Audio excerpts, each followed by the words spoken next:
नमस्कार, मैं हूं अज्ञानी पंडित। स्वागत है आपका हमारे YouTube चैनल पे। ये मेरी पहली वीडियो है और इस चैनल की शुरुआत इस तरह से नहीं होनी थी, बट आजकल एक ट्रेंड है धर्म और भगवान के नॉलेज के नाम पर भ्रम फैलाने का और उसकी आड़ में व्यूज़ बटोरने का। तो खैर, आरंभ करते हैं।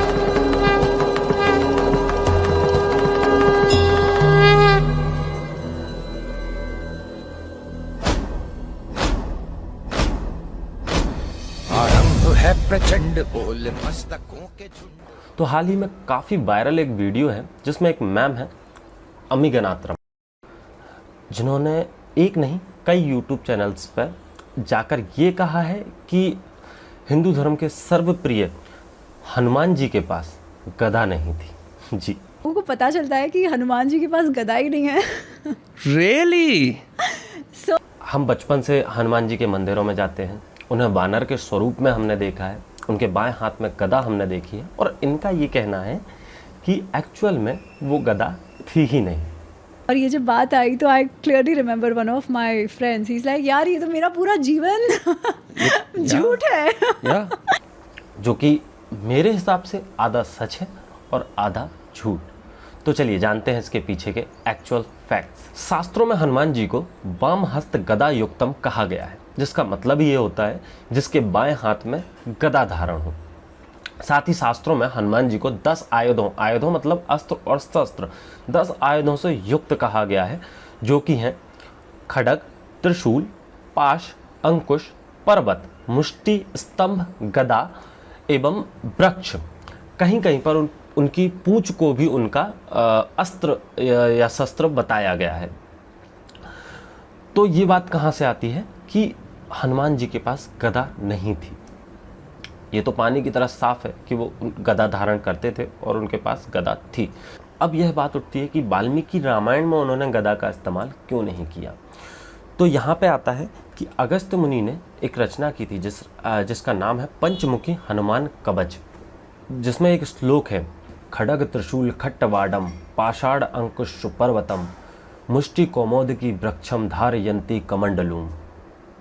तो इसमें वही 10 आयुधों का जिक्र है और यहाँ पर एक शब्द आता है कौमोदकी। तो कौमोदकी उसी गदा का नाम है जो हनुमान जी धारण करते थे, जो कि एक्चुअल में श्री हरिनारायण भगवान का शस्त्र थी और कुबेर भगवान जी के द्वारा हनुमान जी को प्रदान की गई थी। तो यह तो पानी की तरह साफ है कि बचपन से हम भ्रम में तो नहीं जी रहे थे।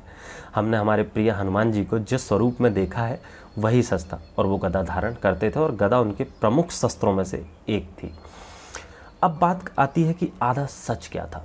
तो वह यह है कि वाल्मीकि रामायण में हनुमान जी की गदा का वर्णन कहीं पर नहीं मिलता है और उन्होंने रामायण के युद्ध में गदा का इस्तेमाल कहीं भी नहीं किया था। तो अब हम जानते हैं कि वह क्यों नहीं किया। एक्चुअल में उसके लिए हम जाते हैं वाल्मीकि रामायण में युद्धकांड सर्ग 59 में। तो वहाँ एक कथा आती है जब लक्ष्मण और रावण के बीच युद्ध चल रहा होता है और हनुमान जी जो है गुस्से में रावण को एक मुक्का मारते हैं, एक घूंसा मारते हैं और वह बेहोश हो जाता है। तो अब सोचें कि कौमोदकी जो श्री हरिनारायण का हथियार था या वेपन था, जो कि बहुत पावरफुल था, अगर उसका वहाँ इस्तेमाल किया जाता तो क्या हो सकता था? वह शस्त्र जो है पूरी राक्षस सेना को समाप्त करने का बल रखती थी। पर ऐसे में तो ना तो श्री राम की लीला हो पाती और ना ही रामायण। तो यही कारण था कि हनुमान जी ने रामायण में कहीं भी कौमोदकी गदा का इस्तेमाल नहीं किया। अब जैसा कि हम सब जानते हैं कि हनुमान जी चिरंजीवी थे और महाभारत काल में भी वे उपस्थित थे। वहाँ एक कथा का वर्णन आता है जब बलराम जी जो थे उन्होंने एक विशालकाय वानर द्वित को अपने एक ही मुक्के से मार दिया था, तब उन्हें अपने बल पर घमंड हो गया था। तब श्री कृष्ण के आदेश पर हनुमान जी द्वारका की वाटिका में घुस जाते हैं और वहाँ पर फल खाकर उत्पात मचाने लगते हैं। यह देखकर बलराम जी को जब यह खबर मिलती है तो वो अपनी गदा लेकर उन्हें एक साधारण वानर समझ के रोकने निकल पड़ते हैं और तब हनुमान जी और बलराम के बीच में गदा युद्ध होता है और इसमें बलराम जी थोड़ी ही समय के बाद हाँफने लगते हैं और तब वह गुस्से में आकर हनुमान जी से पूछते हैं कि हे बानर, तुम कौन हो? मुझे सच बताओ, अन्यथा मैं अपना हल निकाल लूँगा, जो कि काफ़ी पावरफुल था। तब वहाँ पे श्री कृष्ण और रुक्मणी जी प्रकट होते हैं और वह उन्हें बताते हैं कि यह और कोई नहीं, स्वयं पवन पुत्र हनुमान जी हैं। तो यह दो कहानियाँ थी जहाँ पे उस गदा का इस्तेमाल हुआ था। बट ऐसा भी नहीं है कि रामायण में भी कहीं गदा का उल्लेख नहीं है। जैसा कि हम जानते हैं रामायण के कई स्वरूप हैं और उनमें से कई रामायणों में जिक्र आता है युद्धकांड में ही, जब हनुमान जी गुस्से में आकर अपनी गदा से रावण के रथ पे एक प्रहार करते हैं और वह रथ नष्ट हो जाता है। वहीं वाल्मीकि रामायण और तुलसीदास रचित रामचरितमानस में वहीं वो पर्वत फेंक कर उसका रावण का जो रथ है नष्ट कर देते हैं।